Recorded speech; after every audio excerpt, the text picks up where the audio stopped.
Hello, boys and girls. Hey. This is Ted. This is RidewTed. Welcome back to the channel. How you guys doing? Oh my God. Look at me. Finally out riding the bike after, what, 4 or 5 weeks?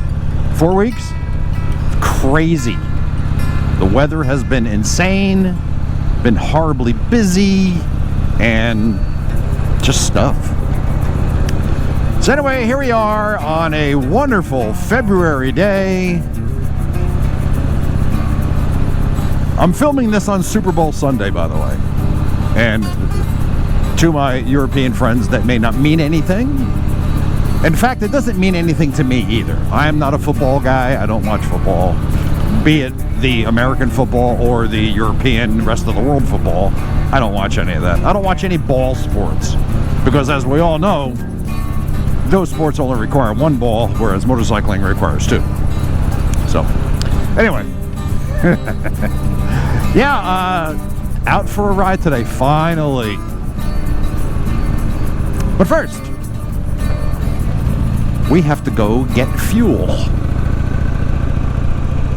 Because without fuel, where are we going? Nowhere.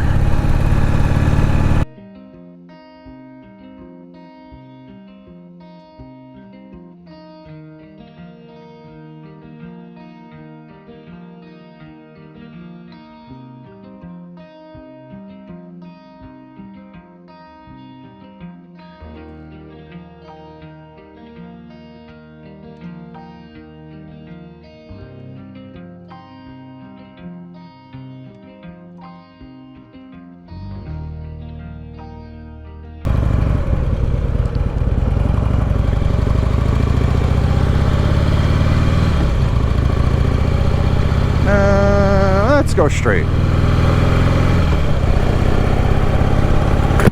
All right, boys and girls, here we are back on the road here. Okay, full tank of gas. Yes, I got the GPS going today. Oh, sorry, canceled. Why?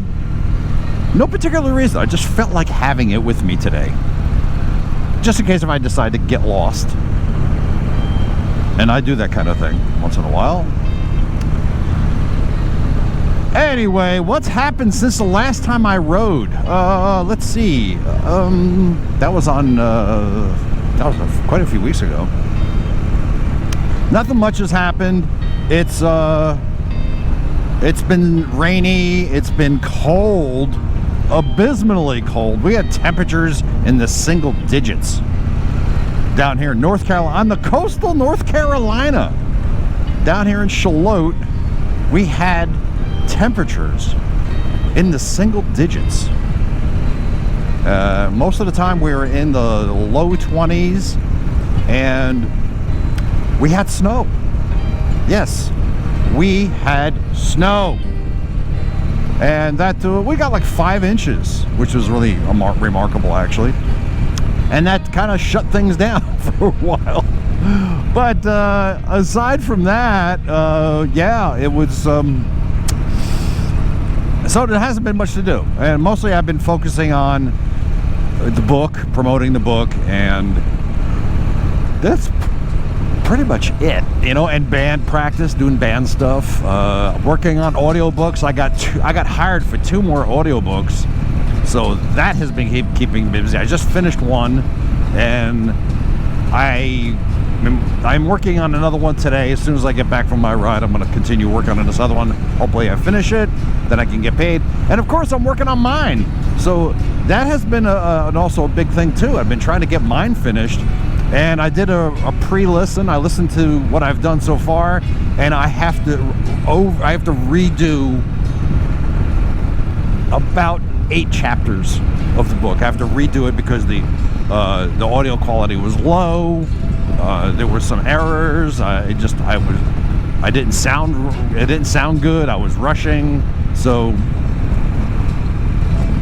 I decided I got to redo 8 chapters, maybe more. I might have to do like 9 or 10 chapters over. I'm not really 100% sure. From what I gather, though, here's what's crazy: is I narrated 24 chapters so far. There's 25 chapters in the book, plus the epilogue, but I have to do over like half of them already because there's so many errors. Errors, you know, mistakes, some editing errors. That's about it. But I have to redo those, and then I can get that pushed out. Gonna do some other promotion. Watch this channel because you're probably going to see a read of one of the chapters. A little enticement for you. And of course I'm working on a couple other books right now as well. That's keeping me busy. So we're trying to plan. As you know, I've done all my planning for this year. I just did, as you saw, the oil changes on both bikes. I still have to change the plugs, do the primary on both bikes, and I have to... What else did I have to do? I think I want to go around and replace all the bulbs on all the bikes. As you know, I did the bulb on this bike, but I have to go around and... Or maybe you didn't see that. Did you see that? Yeah, you did see that. If you didn't, let me know. But yeah, I'm getting everything ready and hopefully going to get out and get a good ride in somewhere.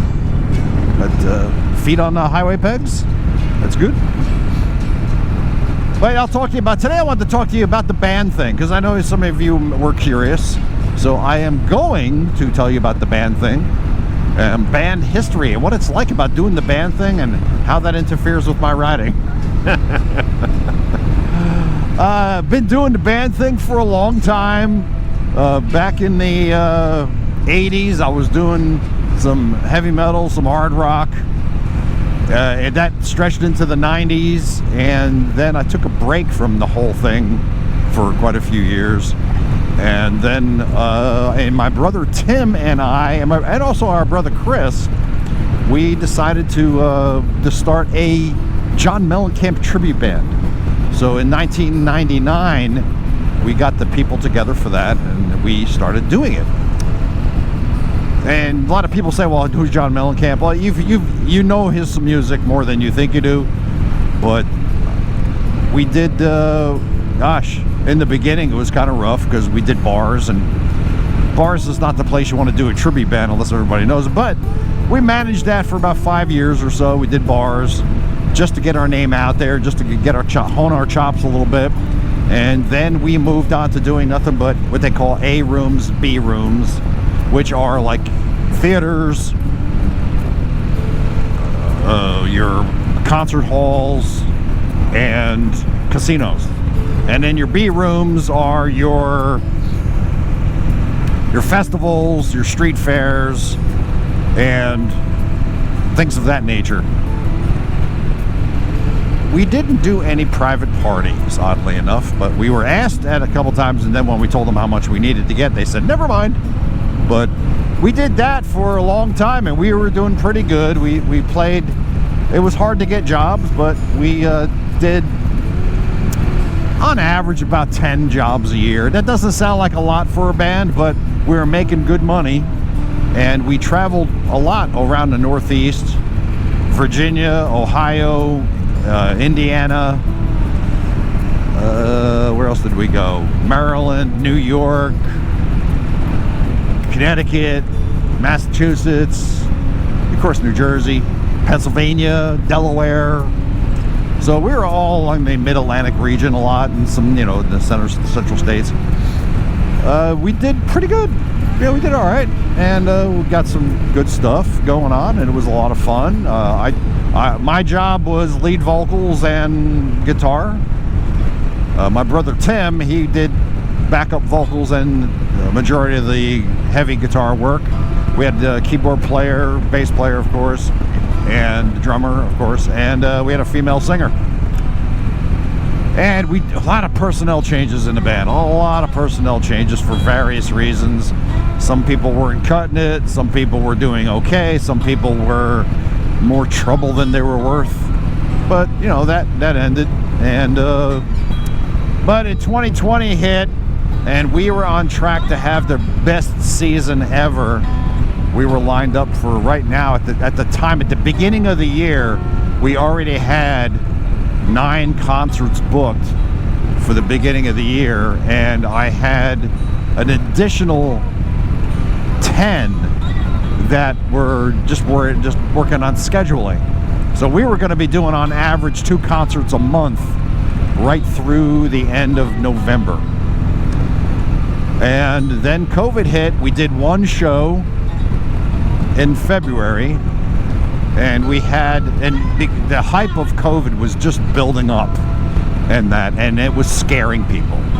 It was scaring a lot of people. And eventually we were booked at this theater that held 400. There was a 400 capacity. It doesn't sound like a lot, but it was a big theater. It was an old theater. It was the theater that was built in the 20s, but it was really nice. Everything about the theater was just fantastic, and they had a capacity of, I think it held more than that. Now that I think about it, I think it held closer to 800. But either way, show night came, and there's like, the place was not even a quarter full.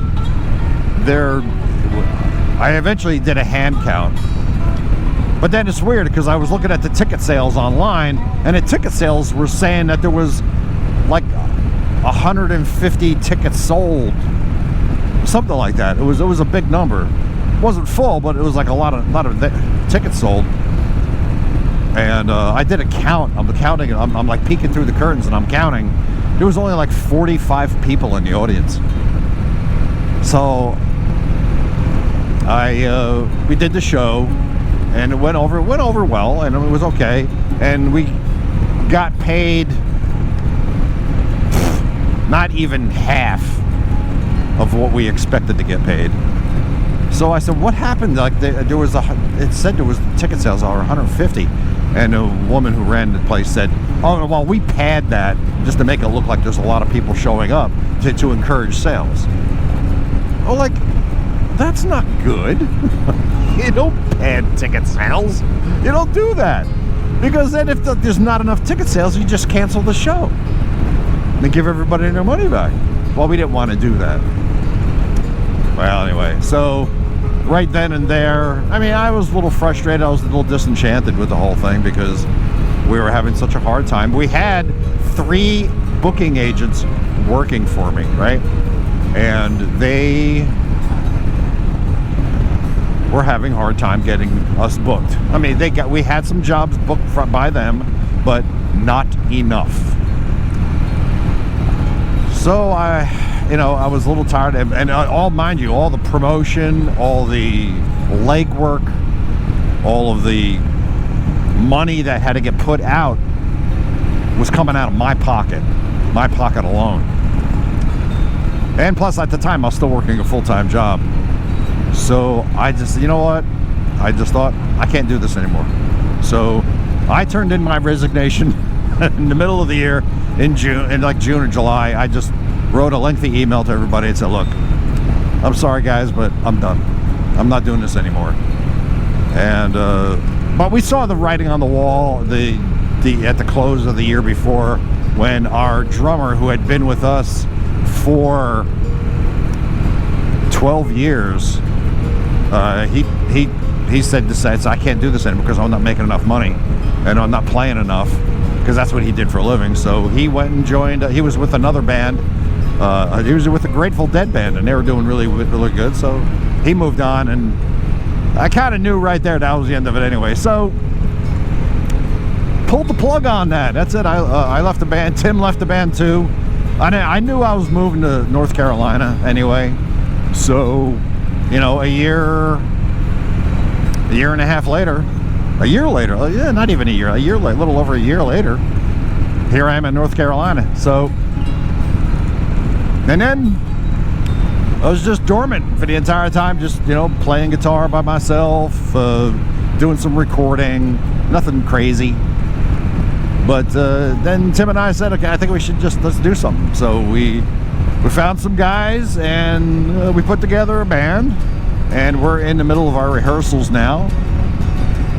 We don't have a name yet. That's still under the works.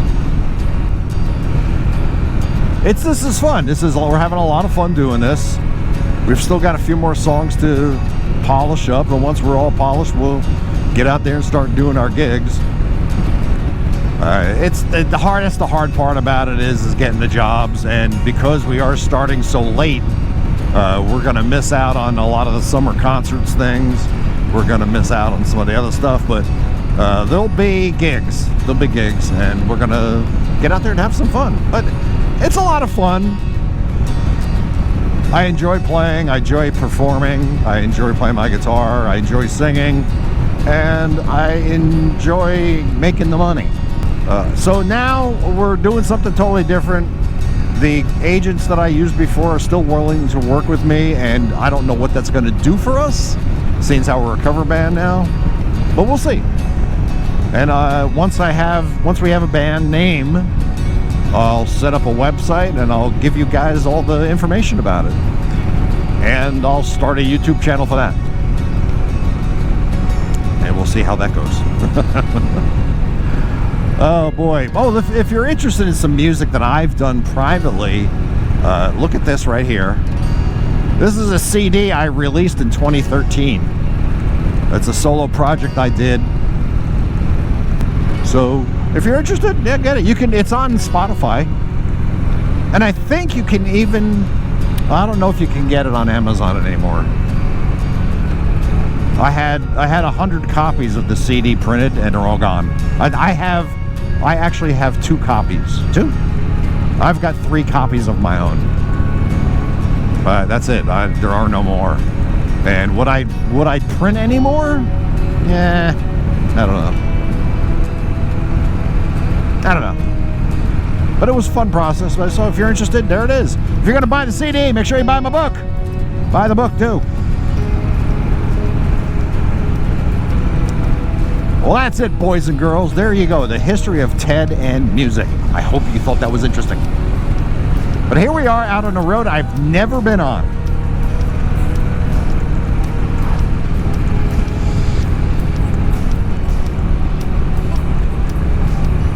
I have no idea where this goes. No clue. That's why I got the GPS. So we can figure it out. Exploring is fun. Well, boys and girls, I hope you've enjoyed this video. If you did, big thumbs up as always. Don't forget to subscribe down below if you would like. I'd appreciate that. Thank you very much. Buy my book. Buy my book. Come on, you can do it. Audiobook is coming. I promise you, the audiobook is coming. It's available in ebook and paperback right now, so take your pick. But yeah, buy my book. Don't forget to comment. Leave a comment below. I always respond. Leave a comment down below, and we'll and that's about it, boys and girls. So now that the weather's getting nicer, well, thanks for watching, kids. See you in the next video. This is Ted, Ride with Ted. Peace out. Bye.